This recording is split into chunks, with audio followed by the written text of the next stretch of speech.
We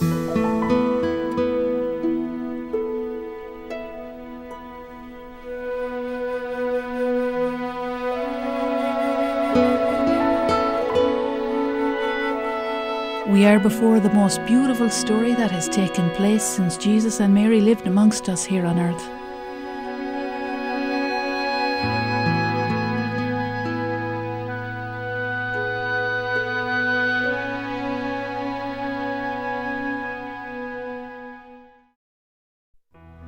Where is Garabandal and what is it? Garabandal is an isolated village with a population of about 300 people in the Cantabrian mountains of northwestern Spain. The village is imbued with supernatural serenity and beauty. On June 18, 1961, 4 girls, Conchita González, Jacinta González and Mariloli Mazón, who were 12 years old at the time, and Maricruz González, who was 11, were playing together in the village when they heard a sound like thunder. They were frightened and raised their heads to see where the noise came from. Suddenly, they saw before them the beautiful, resplendent figure of an angel. After a few brief moments and without a word, he disappeared. During the next few days, the angel continued his visits, during which he looked at them in silence and smiled. The people of Garabandal began to meet with the girls in the evening to pray the rosary while they waited for the angel to appear. Finally, on June 1st, 1961, the angel spoke to the girls and said, "Do you know why I have come? I have come to proclaim that the Blessed Virgin Mary will appear to you tomorrow as Our Lady of Mount Carmel." The girls, filled with joy, cried out simultaneously, "Tell her to come soon."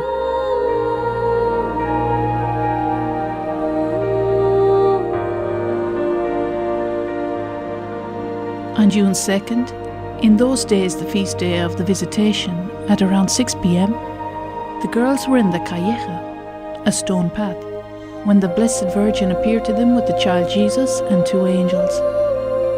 The girls recognized one of them as the angel who had appeared to them previously, who was later identified as Saint Michael the Archangel. The other was almost completely identical. Above the Blessed Virgin, to the right, there was an eye which the girls called the Eye of God. Without fear, the girls began to speak with the Blessed Virgin. They told her about their families and the work they did in their houses or in the fields, and the Blessed Virgin Mary smiled at them.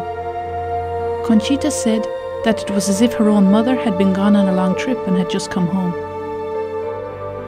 They prayed the rosary with the Blessed Virgin, who taught them to pray the rosary well. When the Blessed Virgin said she had to leave, the little girls pleaded with her to stay. To console them, she promised that she would return the following day. She did return, not only on the following day, but on hundreds of occasions, sometimes appearing several times during the day or the night. The girls knew when Our Lady was going to appear to them, thanks to what the girls themselves called the llamadas, or interior calls. They received 3 interior calls, in which they experienced an increasing joy that preceded and announced the apparition. After the 3rd interior call, the joy was so intense that they began to run from wherever they were towards the place of the apparition. They arrived almost simultaneously and fell onto their knees abruptly in an ecstatic trance. In August of 1961, the girls began to walk during their ecstasies. With their eyes fixed upwards, they walked forwards and backwards throughout the village. During the first apparitions, the girls offered pebbles to the child Jesus, whom the Blessed Virgin sometimes brought with her, because they wanted to make him laugh. The child did not take the pebbles, but our mother did. She kissed them and requested that they be given to certain people after the ecstasy. The onlookers soon began to give the girls numerous religious objects for Our Lady to kiss. Or when the girls were not present, they left the objects on tables next to the girls' houses, which were placed there for that very purpose. There was no way for the girls to know to whom each article belonged. Even so, during the ecstasies, with their faces always turned upwards and with their eyes fixed on heaven, guided by the vision. In all of the thousands of times that they returned rosaries, medals, wedding rings and other religious objects to their owners, they never made a mistake. On a certain occasion, the girls were surprised to find a powder compact among the objects to be kissed by the Blessed Virgin. They doubted whether to present to her a seemingly secular object, but when the Blessed Virgin arrived, the first thing she asked to kiss was that compact, saying that it belonged to her son. When the ecstasy ended, the owner of the compact revealed that during the Spanish Civil War, the compact had been used to take the Eucharist to prisoners and to those who were about to be executed. During the ecstasies, our little protagonists always brought a crucifix which they offered to the onlookers to venerate. They normally held out the crucifix to whomever the Blessed Virgin indicated to the girls. After an ecstasy, Conchita found out that those who had kissed the crucifix, though they weren't dressed as priests, were in reality priests. During the ecstasies, the girls recognized priests and religious on numerous occasions, though they were dressed normally, with no way for the girls to distinguish them other than through the visions. Little by little, as the news was spread by word of mouth, visitors began to arrive from outside of the village, some from outside of Spain. 500 to 3,000 people arrived each day and joined the villagers of Garabandal in prayer as they waited for the apparition.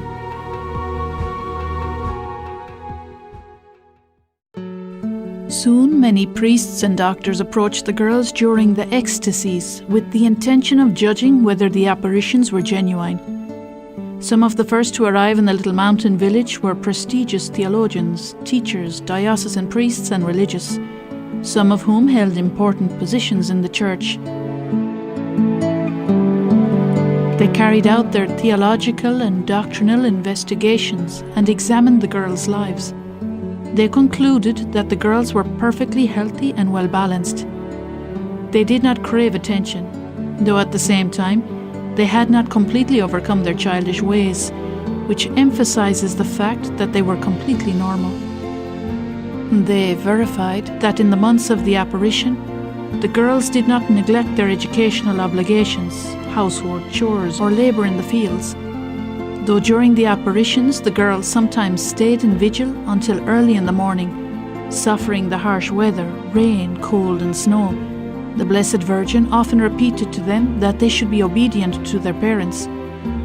She also encouraged them to make sacrifices, especially for the holiness of priests, and so that those priests who waver might persevere. She taught them to detest sin and helped them to form their consciences by responding to the thousands of questions the girls asked her. The girls affirmed that after seeing the Blessed Virgin Mary, they yearned to love Jesus and Mary more, and to tell everyone about the Lord and His Most Blessed Mother. The simple and trusting relationship that the little girls had with their Heavenly Mother was truly exceptional. In certain occasions, she played with the girls, and she often said goodbye to them with a kiss.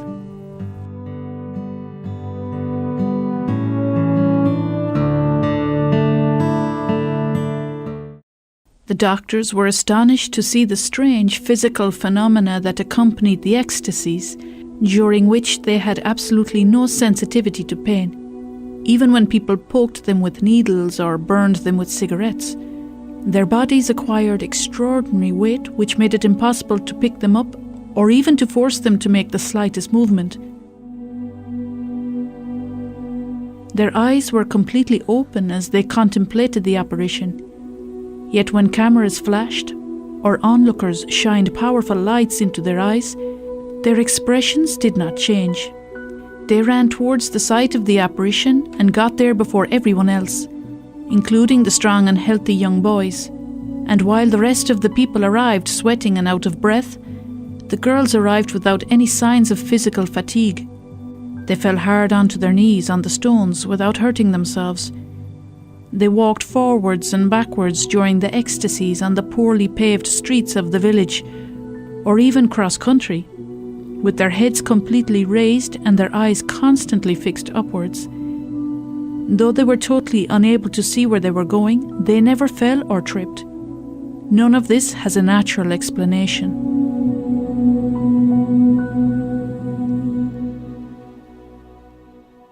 Amongst the many priests who went to Garabandal to study the events was Father Luis Maria Andreu, a Jesuit. He and his brother, also a Jesuit, Father Ramon Andreu, moved more out of curiosity than out of a hope to find something serious, visited Garabandal. They were convinced by what they saw that the girls were telling the truth. On August 8, 1961, Father Luis Maria Andreu made a second visit to Garabandal. That night, when the girls fell into ecstasy, he approached them to observe them closely. Suddenly, those who were with him saw that an indescribable enthusiasm invaded the priest. His face changed and tears began to fall down his cheeks. He suddenly cried out, "Miracle, miracle, miracle, miracle!" In the car, as he returned to his residence that same night, his companions were impressed by the joy that overwhelmed him and by his complete surety as he spoke of the events of Garabandal. He repeated enthusiastically, "I'm so happy. The Blessed Virgin has given me an immense gift. We're so lucky to have a mother like her in heaven. There's no doubt in my mind that the visions are true. Today is the happiest day of my life." After that last phrase, there was silence. "Father, what's wrong?" Father Luis Maria Andreu had died. He was still a young man and had no known illness. The Blessed Virgin Mary told the girls that on August 8th, Father Luis Maria Andreu had not only seen her, but he had also seen the great miracle that would come. What did the Blessed Virgin mean when she said great miracle? In October of 1961, the Blessed Virgin Mary revealed to Conchita the great miracle. Later, she also told the other three. Conchita says that it will be a Thursday at 8:30 p.m. and will last 15 minutes, but a visible sign will remain in the pines until the end of times. It will coincide with a great event in the church. The sick who are in Garabandal will be cured. The sinners will convert and the unbelievers will believe. Conchita will announce the date of the miracle 8 days in advance. In order to prepare us for the great miracle, a supernatural warning coming directly from God will occur. The warning will appear in the sky and will be visible to the whole world. It will be understood by everyone at the same time, regardless of their state of life or knowledge of God. It will be a terrible experience, but it will be for the well-being of the souls, because we will see interiorly, in our conscience, the good and the evil we have done. God desires our salvation. The purpose of the warning is not to cause us to fear, but to bring us closer to Him and to increase our faith. If the world does not change after the miracle, a chastisement will come. Conchita says, if we do not change, the chastisement will be horrible. Loli, Jacinta and I have seen it, but I cannot say what it consists of, because I do not have Our Lady's permission. October 18th, 1961 was a day of great importance in the history of the apparitions of Our Lady of Garabandal. It was the day that the Blessed Virgin Mary gave the girls permission to announce the first message. The heavy rain that did not cease during the entire day did not discourage the thousands of people who arrived in Garabandal that day. As the evening fell, the girls read the text of the message in the pine trees. We must make many sacrifices, perform much penance and visit the Blessed Sacrament frequently. But first, we must lead good lives. If we do not, a chastisement will befall us. The cup is already filling up, and if we do not change, a very great chastisement will come upon us. With the simplicity of a mother, Our Lady gave her children the advice that they needed to hear for the good of their own souls. If we don't choose the way of the cross, if the Eucharist is not the centre of our lives each day, if we are not good, if we do not convert, the Lord will have no choice but to intervene to make us understand the importance of what is at stake, our salvation.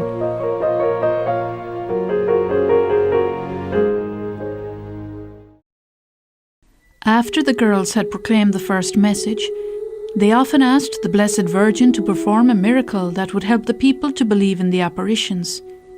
When there was not Mass in the town, Saint Michael the Archangel would bring the Eucharist to the girls so that they would not miss communion.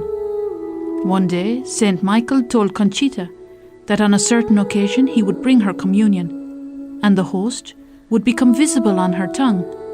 Conchita did not think it was a very impressive miracle, because she thought that the host was always visible to those who were present. Conchita announced the date of the miracle 15 days in advance. When the awaited day arrived, there were hundreds of people in the village. The miracle took place on July 19, 1962 at 1:30 a.m. One of the main concerns of the Blessed Virgin in Garabandal was to help us to grow in our love and veneration of the Eucharist. In that sense, it is fitting that the miracle was precisely a Eucharistic miracle. One of the witnesses was able to record on video the brief seconds in which the white host appeared in Conchita's mouth.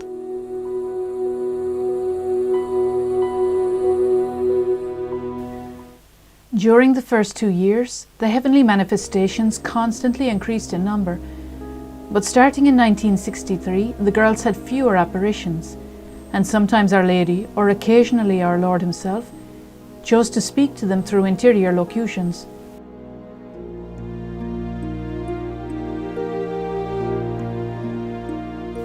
Despite all of this, pilgrims continued to come to Garabandal in great numbers, and many of the pilgrimages came from outside of Spain. The little village in the mountains received visits from important church figures, reporters from important news agencies, diplomats, entrepreneurs, writers, etc. Notable conversions and healings both of a physical and spiritual nature took place in Garabandal. Our Lady of Garabandal is specialized in healing hearts and souls.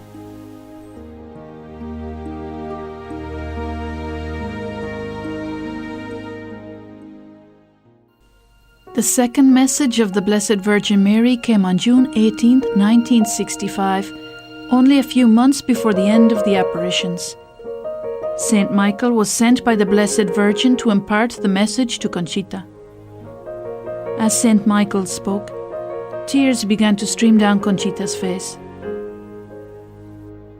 As my message of October 18th has not been fulfilled and has not been made known to the world, I tell you that this is my last message. Before, the cup was filling up. Now it is overflowing. Many cardinals, many bishops and many priests are on the road to perdition and are taking many souls with them. Less and less importance is being given to the Eucharist. You should turn the wrath of God away from yourselves by your efforts. If you ask for His forgiveness with sincere hearts, He will forgive you.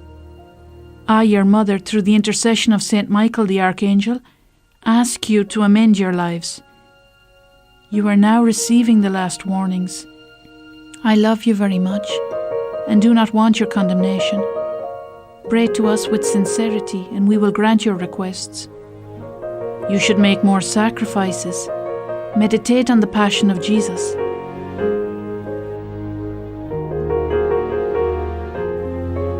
The message, though brief, is rich in content and describes the painful situation that the Catholic Church was living at that time, as the Second Vatican Council was about to come to a close.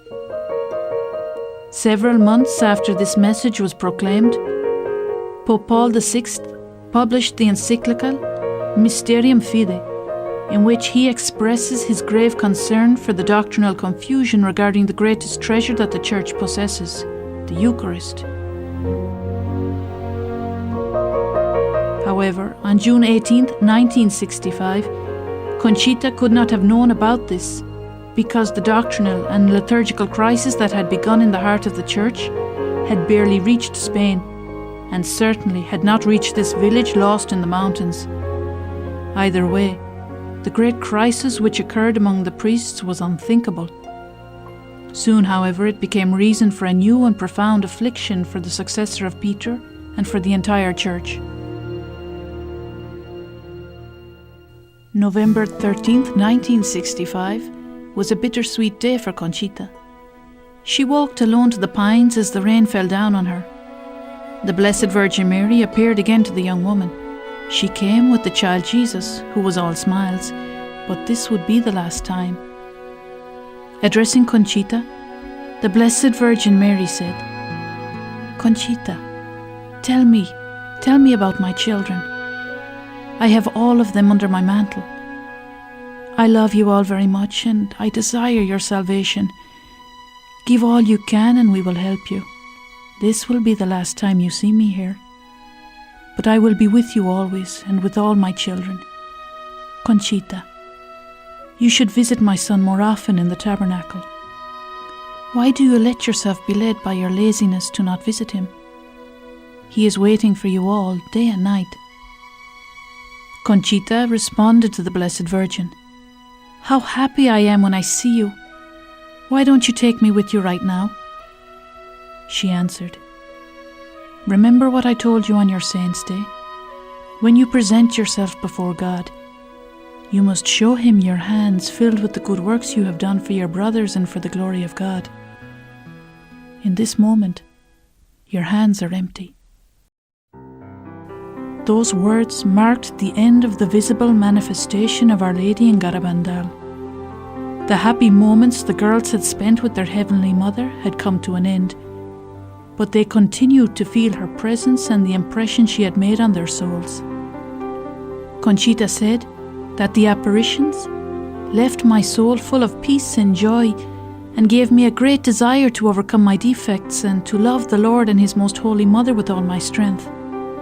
Our Heavenly Mother wants to leave that same impression on all of our souls. The certainty that we have a Mother who is close to us and who looks after us. The desire of conversion that is born in our souls through meditating on the Passion. Love and veneration for the Eucharist, the greatest gift that the Church possesses. The Blessed Virgin Mary will forever be with all of her children. She promises to us the same thing that she promised to Conchita in that last apparition. "We will help you. I will be with you always, and with all of my children.